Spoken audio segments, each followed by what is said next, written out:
étant maintenant qualifiés de criminels par les procureurs. Benoît Clerc, correspondant d'Europe 1 aux États-Unis. En France, nous sommes à 3 jours d'une nouvelle étape dans le déconfinement. Mercredi prochain, plusieurs restrictions seront levées ou assouplies. Le couvre-feu sera repoussé à 23h et s'il pleut des cordes, vous n'aurez pas à rester dehors. Les restaurants vont pouvoir ouvrir leurs salles avec une jauge à 50%.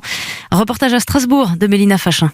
Faute de terrasse, Alvin Singh, le patron du restaurant La Tête de l'Art, au cœur de Strasbourg, a dû être un peu plus patient que les autres.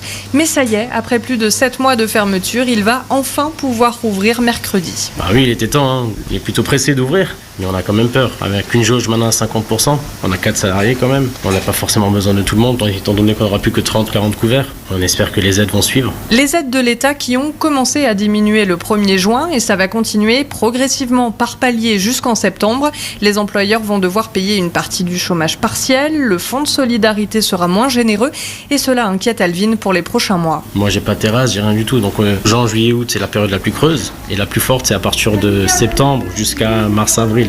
Les aides auraient été en continu jusqu'à septembre-octobre, ça aurait été déjà une bonne chose. Là maintenant, on s'est déjà endetté maintenant avec le prêt garanti de l'État. On a commencé à le rembourser déjà cette année alors qu'on est encore fermé. On a des gros loyers. On a un peu peur de devoir mettre la clé sous la porte, quoi. Alors que la Tête de l'Art existe depuis plus de 40 ans et qu'Alvin a déjà dû se séparer